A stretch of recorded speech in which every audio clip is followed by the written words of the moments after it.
Alhamdulillahilladzi bini'matihi tatimmatus shalihat wa usalli wa usallim ala sayyidis sadat nabiyyina wa habibina wa syafi'ina wa qurrati a'yunina wa maulana Muhammad sallallahu alaihi wasallam ila yaumil mi'ad. Allahumma la sahla illa ma ja'altahu sahla wa anta taj'alul hazna idza syi'ta sahla. Rabbi yassir wa la tu'assir ya Rabbi tammim bi khair. Puja dan puji syukur kepada Allah. Alhamdulillah, di waktu yang mulia ini Allah izinkan kita bisa duduk di rumah Allah, bisa bertafakkur di rumah Allah, di hari yang mulia, di waktu yang mulia, di bulan yang mulia, di tempat yang mulia. Semua terkumpul kemuliaan itu pada kita hari ini, dan mudah-mudahan kita selalu dan senantiasa menjadi orang-orang yang dimuliakan Allah Subhanahu wa taala. Amin ya rabbal alamin. Salawat dan salam kepada Nabi yang agung, Nabi yang mulia, Rasulullah Muhammad sallallahu alaihi wasallam. Allahumma salli wa sallim ala sayyidina wa maulana Muhammadin wa ala alihi wa sahbihi ajma'in.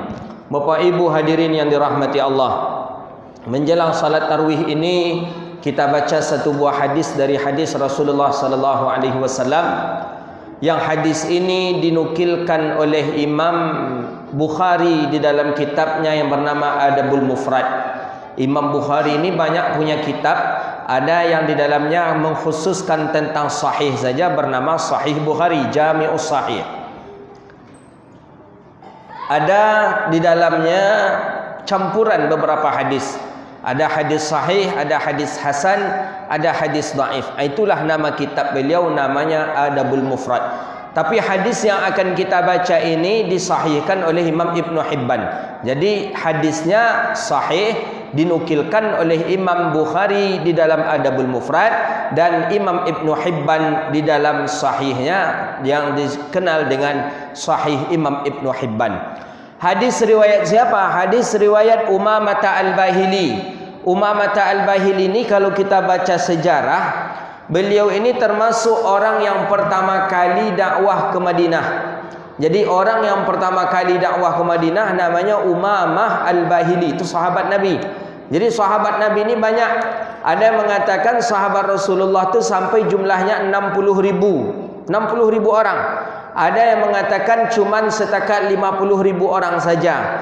Tapi Imam Ibn Hajar mencoba mengumpulkannya di dalam beberapa jilid kitab. Beliau beri nama dengan Al-Isabah fi Tamyizis Sahabah. Isabah fi Tamyizis Sahabah. Di dalamnya dimuat biografi sahabat-sahabat Rasulullah sallallahu alaihi wasallam. Jadi Nabi itu tidak sembarangan orang yang bisa mengaku dirinya sebagai Rasulullah, kecuali memiliki 3 syarat kata ulama hadis. Pertama, man laqiyan Nabi. Pertama, orang yang berjumpa dengan Nabi. Yang kedua, wa mu'minan bihi, beriman dengan Nabi. Ada orang yang berjumpa dengan Nabi tapi tak beriman dengan Nabi. Siapa contohnya? Abu Jahal, Abu Lahab. Abu Jahal, Abu Lahab, dia berjumpa dengan Rasulullah, nampak dia wajah Nabi, tapi tak beriman dengan Nabi, maka dia tidak disebut dengan sahabat. Wa mata 'alal Islam, dan dia wafat dalam keadaan Islam. Jadi 3 ni syarat baru disebut dengan sahabat Nabi. Pertama, berjumpa dengan Nabi. Yang kedua, beriman dengan Nabi.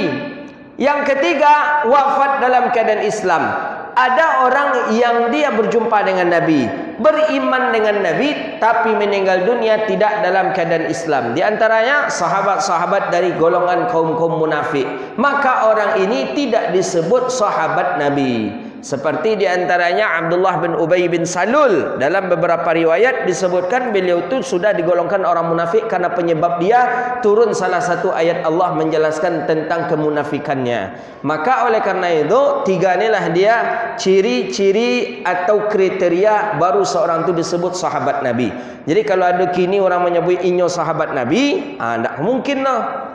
Pertama, nyebut sobok je Nabi tak mungkin. Beriman dengan Nabi mungkin, tapi meninggal dia dalam keadaan Islam pun juga belum tentu. Maka sahabat Nabi diantaranya adalah Umamah Al-Bahili. Kita ni banyak tahunya sahabat yang 4 itu saja.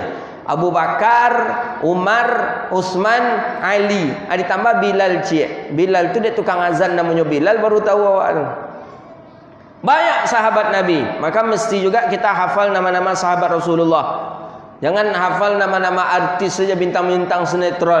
Sedangkan sahabat Nabi, orang-orang yang Allah beri gelar dengan radhiyallahu anhu wa radu'an, kita tidak hafal. Orang-orang penduduk surga Allah, kita tidak hafal. Maka menghafal nama orang saleh itu bagian daripada ibadah yang Allah berikan kepada kita. Jadi yang namanya yang meriwayatkan hadis ini adalah Umamah Al-Bahili namanya. Umamah sahabat Rasulullah sallallahu alaihi wasallam. Baru masuk ke hadis. Jadi kalau mengaji hadis tu, jelaskan rawinya siapa, kemudian periwayatnya siapa, baru masuk kepada matan hadis. Itu namanya matan. Matan tu redaksi hadis, bukan mantan. Kalau mantan tu bekas awak, itu tu mantan.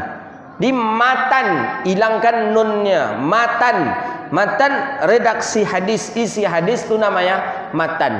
Apa bunyi hadisnya? Hadis ini ringkat saja. Hadis ini sahih Imam Ibn Hibban, Imam Bukhari dalam Adabul Mufrad beliau. Salasun kulluhum dhaminun 'ala Allah. Ada 3 golongan manusia, apabila orang tu mengamalkan yang 3 ni, dia dijamin oleh Allah. Apa yang dijamin oleh Allah? In asya kufi'a wa in mata dakhalal jannah. Selagi dia hidup, Allah cukupkan rezekinya. Ketika dia meninggal dunia, Allah jamin masuk surga. Ini dia. Ini anak-anak hafal nih. Ini ada di sini pertanyaan untuk anak-anak. 1 laki-laki, 1 perempuan. 1 ikhwan, 1 akhwat. Dapat hadiah. Lumayan lah nampak ini. Bisalah boleh-boleh boleh-boleh. Dulu waktu kecil-kecil kita dulu ada orang setiap tarawih Ramadan ni menjual kerupuk sate, kerupuk kuah. Kini masih ada tak? Jadi dapatlah ini insya-Allah nanti ni. 3. Apabila seseorang mengamalkan yang 3 kata Rasulullah, dijamin Allah selagi dia hidup, Allah jamin rezekinya. Ketika dia meninggal dunia, dijamin masuk surga. Ini Nabi yang menjamin nih. Jaminan Nabi pasti, Allah juga yang menjamin. Innallaha la yukhliful mi'ad. Allah tak pernah mengungkiri janji. Ini janji Allah ini, pasti. Ini kalau bahasa kita hari ini asuransi Allah. Yang jadi marketingnya adalah Nabi Muhammad. Kita kan sering ikut asuransi Pak. Mobil kita asuransikan, sampai kesehatan kita asuransikan, rumah kita asuransikan, sampai pendidikan anak pun kita asuransikan. Nanti anak kita setelah selesai sekolah, sudah ada yang akan menjaminnya untuk melanjutkan ke pendidikan berikutnya. Ketika kita sakit, sudah ada yang menjaminnya. Walaupun kadang jaminan itu banyak yang duto kadang. Banyak yang berdusta. Ketika kita klaim, kita komplain, dia tidak bertanggung jawab, dia lari. Itu jaminan manusia. Tapi kita lupa Allah punya jaminan, Allah punya asuransi. Ayo ikut kepada asuransi Allah. Apa yang dijamin oleh Allah? 2. In asya kufi'a. Selagi dia hidup, Allah cukupkan rezeki. Kata ulama, takkan pernah miskin dia orang ni kalau mengamalkan yang 3 ni. Takkan pernah fakir dia. Kemudian apabila dia meninggal dunia, dijamin dia masuk surga. Percaya tak kita? Kalau tak percaya, kau berarti kurang iman. Tak percaya ke Nabi Muhammad SAW. Nih asuransi Allah. Mana dia yang 3? Pertama, senang sebenarnya. Tak perlu KK, tak perlu KTP, tak perlu mendaftar-daftar. Kita amalkan saja langsung. Ikut kita berarti asuransi Allah. Pertama, man dakhala baitahu bisalam. Orang yang masuk rumah dengan mengucapkan salam. Ini dia sudah ikut asuransi Allah ni.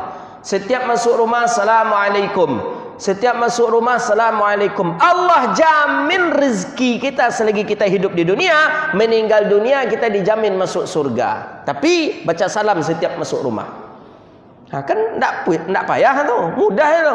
Setiap masuk rumah, Assalamualaikum. Balik kita dari masjid, masuk rumah, Assalamualaikum.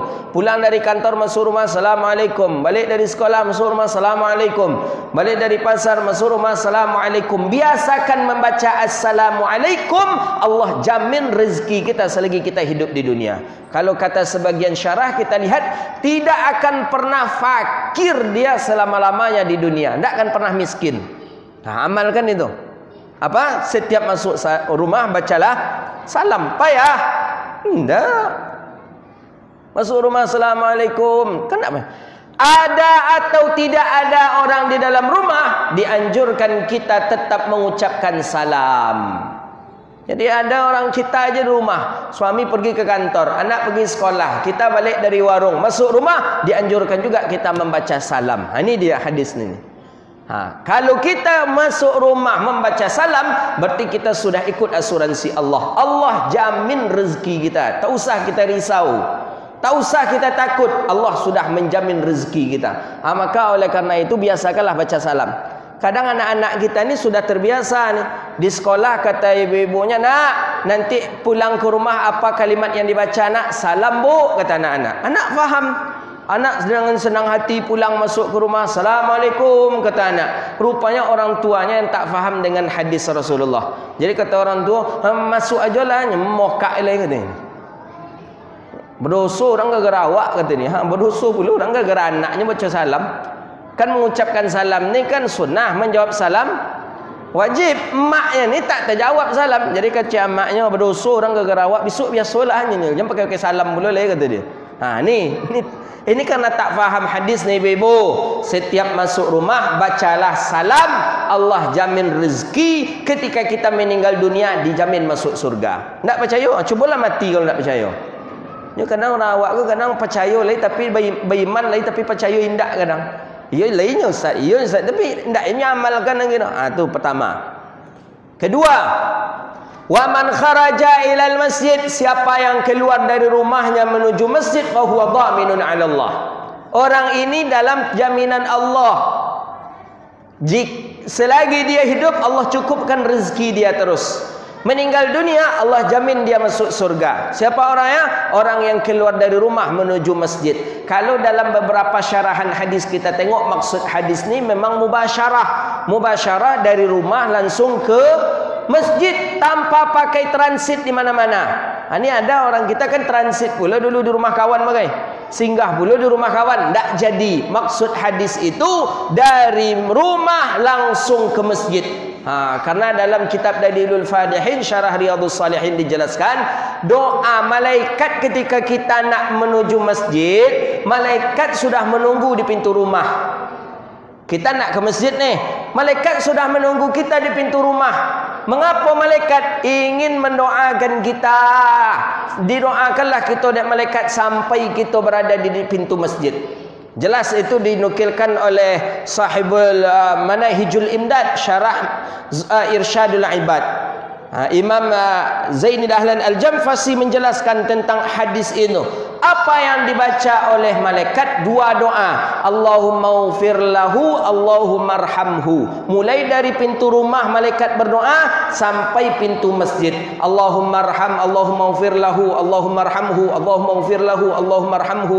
Ya Allah ampunilah dia, ya Allah, ya Allah sayangilah dia, ya Allah, ya Allah ampuni dia, ya Allah, ya Allah sayang. Itu terus menerus diulang malaikat. Kapan malaikat itu terakhir berdoa? Ketika sudah sampai di pintu masjid. Jadi kalau awak singgah dulu, mampir dulu kita di rumah teman, maka malaikat tak niu mendoa awak le dah. Jadi kecek malaikat taruh selang dan taruh dan kamu sajik aja malaikat. Tak jadi doa anda kata malaikat. Kenapa? Karena tadi itu. Maka kalau ingin mampir kita ke rumah kawan, balik dari masjid tak apa-apa. Tapi kalau keluar rumah langsung menuju masjid, jangan kita transit di rumah teman. Jadi kalau ajak jadi kawan, singgahlah dulu kata teman kita kan, mampir dulu nanti setelah pulang dari masjid. Jangan ketika berangkat ke masjid. Rugi kita di hadis Rasulullah ni. In asyaku fi'a, selagi kita hidup Allah cukupkan rezeki, dan ketika kita meninggal dunia dan kita pun dijamin masuk surga. Yang ketiga terakhir, wa man kharaja fi sabilillahi fahuwa dhaminun 'ala Allah. Siapa yang keluar dia untuk fi sabilillah di jalan Allah, maka dia dijamin oleh Allah rezekinya. Ketika dia meninggal dunia pun dijamin masuk surga. Siapa yang khurujun fi sabilillah? Orang yang keluar di jalan Allah itu ada 5. Pertama, orang yang keluar untuk berdakwah, mendakwahi orang rumah ke rumah, negeri ke negeri, RT ke RT, RW ke RW. Ini orang fi sabilillah. Ada fi sabilillah yang kedua, orang yang keluar daripada rumahnya untuk menuntut ilmu. Ini termasuk fi sabilillah. Ini dapat jaminan Allah orang ini nih. Yang ketiga, orang yang keluar dari rumahnya untuk salat berjamaah ke masjid. Kita ini termasuk fi sabilillah ini. Termasuk orang-orang yang fi sabilillah dimaksudkan di dalam hadis. Yang keempat, orang yang mendamaikan saudaranya. Didamaikan. Ini si fulan dengan si fulan, si A dengan si B berkelahi.